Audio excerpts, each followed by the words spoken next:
Hi students, whenever you are solving the questions related to the cumulines, sometimes you may feel little difficulty, right? Whether this particular cumulin shows a GI or not, or some other cumulin is not showing a GI and this is showing a GI. Why it is happening like that? These kind of doubts arises. That's why in this session, I am going to teach you simple tricks to find GI in a cumulins. Without any stress, you can easily by seeing a molecule itself, you can find whether it exhibits the GI or not. Let's start the session. In a cumulins, what are actually these cumulins? These cumulins are polyalkenes which are having adjacent double bonds.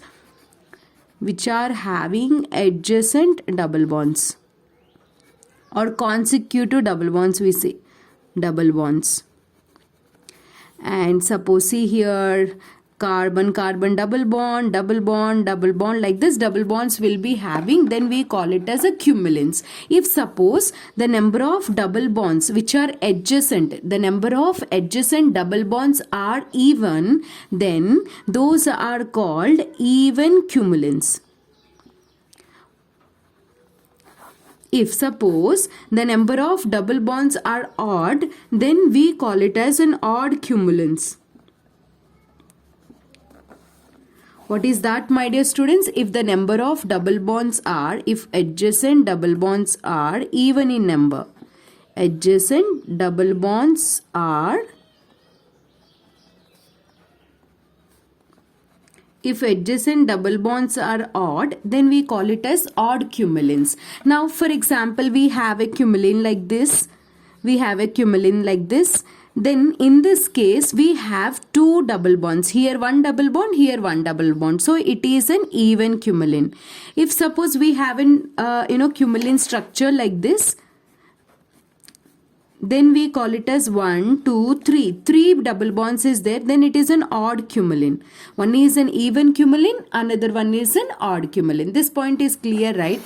Simple example of an cumulin, starting as lowest, simplest cumulin is allene. Allene, this is an allene. Many times maybe you have seen this allene like this. This is an allene. Important thing is hybridization of carbon in this allene. Allene is, this carbon is sp2 hybridization and this carbon is double bond is there, sp2 hybridization. But whenever you see this double bond is there, if you think that its hybridization is sp2, then your answer is wrong answer. Here middle carbon hybridization is sp and this carbon hybridization is sp2. So sp2, sp, sp2 is an hybridization of all the three carbons in anilines. And how many number of atoms are in a same plane in allene? If the question is how many number of carbon atoms, how many number of atoms are in a same plane? How many atoms are in a same plane? 1, 2, 3, 4, 5, 6, 7. No. By looking that all the atoms are in the same plane, but in allene all the atoms are not in same plane. How? See here, carbon is having a 3 p orbitals. Px, Py, Pz are the 3 orbitals which are present in a carbon, and in that 2 p orbitals are involved already. Means one s2p involves in a hybridization and forms 3 sp2 hybrid orbitals. One involved in bonding with hydrogen, one with another hydrogen, another one is a carbon-carbon sigma bond, and one p orbital left, that is remain on this carbon. One p orbital on this carbon, because it's sp2 only. One more p orbital is there unhybrid, that involved in a pi bond formation. See this carbon skeleton I am writing. This is one p orbital which is left on a carbon, and this center carbon is also will be having 2 vacant p orbitals, and outer carbon is having 1 vacant p orbital.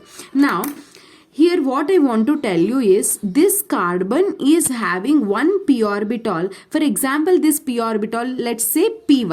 Then this py orbital of this carbon and py orbital of this carbon both overlaps. Clear? And it forms this pi bond. And if suppose this py is already involved in a bonding, so that py is not free. Let us say this is a pz.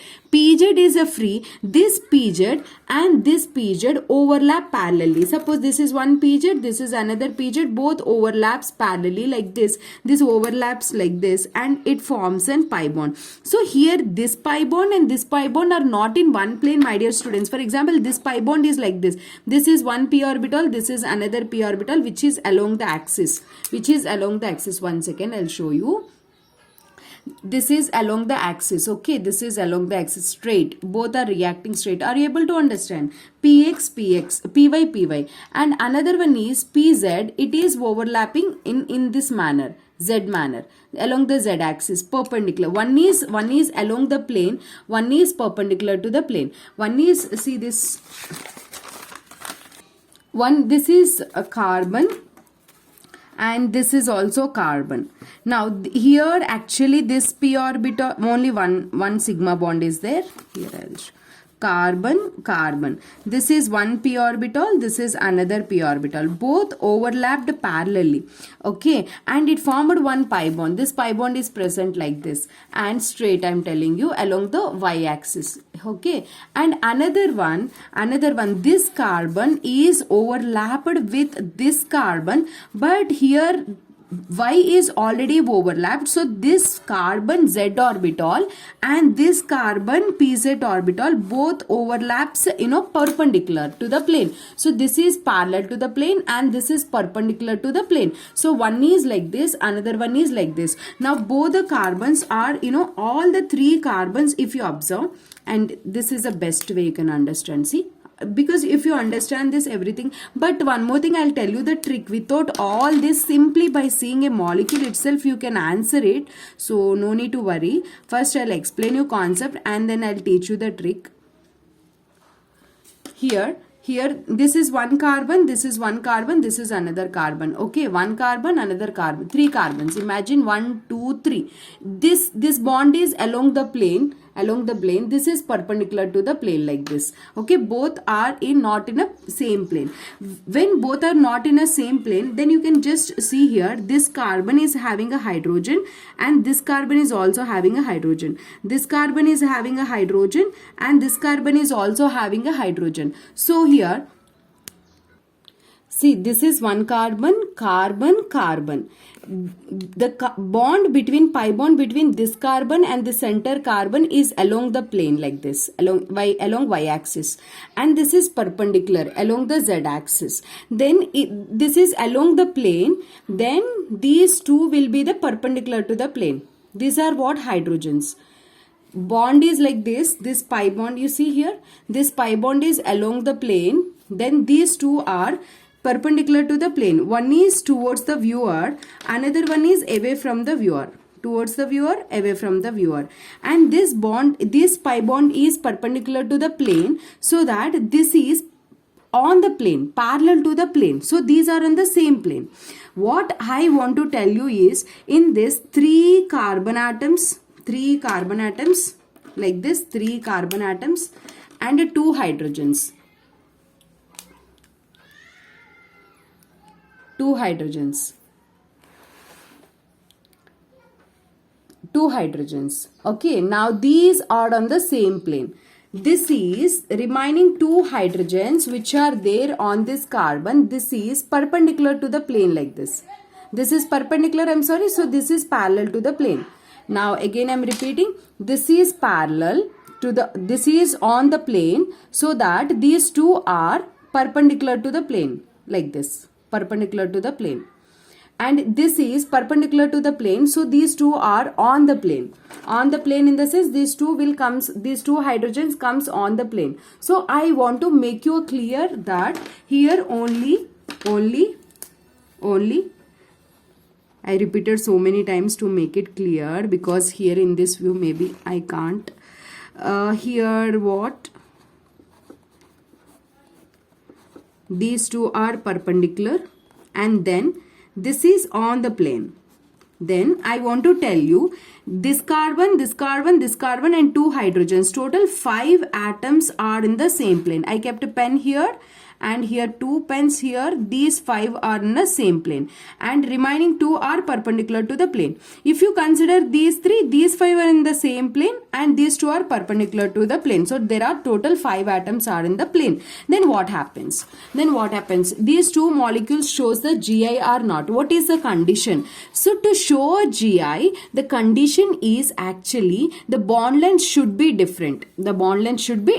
So here this bond length and this bond length, if you observe, both the bond lengths, see from here to here the length, and here to suppose the length, let us say, is an A and the length here is B. Both the lengths are different. When both the lengths are different, then only it shows a GI. But by seeing this, we feel that here A and here B, both the lengths are different, then it shows a GI. Then your answer is a wrong answer. Why? Here, by looking it is appearing that both the lengths are different, but the case here is this is in one plane. On the paper I am drawing like this. This is actually perpendicular to the plane. This pi bond is actually perpendicular. So this is a non-planar molecule. Non-planar. For non-planar you can't say GI. This is a non-planar. This and this atoms are not in the same plane. So for non-planar atom we can't tell a GI. Okay, this won't show a GI. If you take another cumulin like this, just check it out. This is in one plane, y orbit py overlapped, and this is perpendicular to the plane, middle one. This is perpendicular to the plane. Again this will be parallel to the plane. So here I want to tell you that these two are in the same plane and middle carbon is perpendicular to the plane. So here this and this, if you keep any groups, then it shows a GI. Because the first one and the third one, this both are same plane. Middle one is a perpendicular to the plane. So 3 carbons, first one on the plane, perpendicular to the plane, again on the plane. Is it clear? So understanding all this and writing an exam, it makes you little time taken, right? That's why now I have taken almost 12 minutes to explain this concept, but now I am going to take just 2 minutes to explain you the trick so that you can solve any question without any confusion. Let us see that trick. Trick is even number of cumulins. Even cumulins don't show GI. That's it. Doesn't show GI.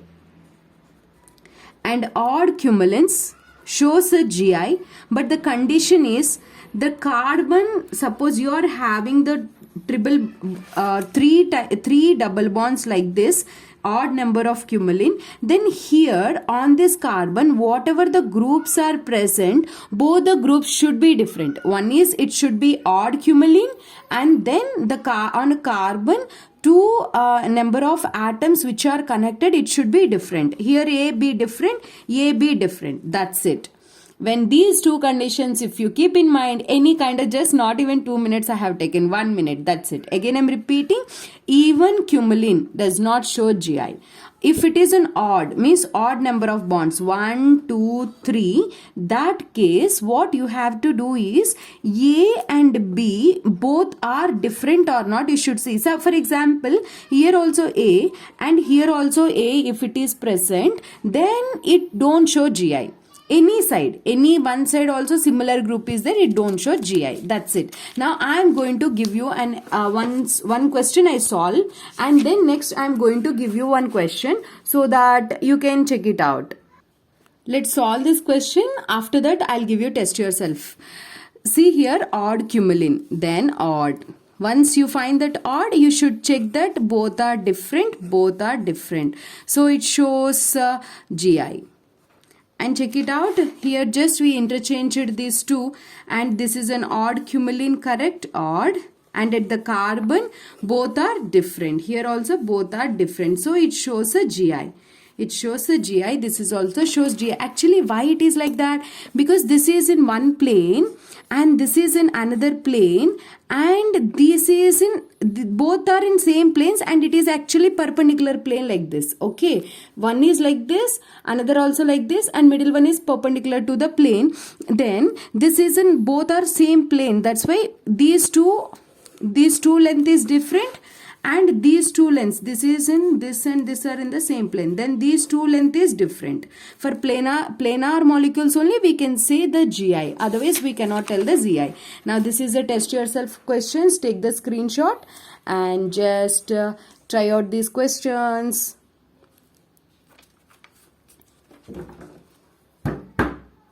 If you are able to solve this question, once copy these questions and do it, definitely you can solve not only these questions, any kind of questions from a Cumulene. If you're able to solve these questions, please hit on a like. It makes me so happy to do more kind of different types of tricks for you. My name is Komali. I'm your chemistry mentor. I thank you so much for watching this video.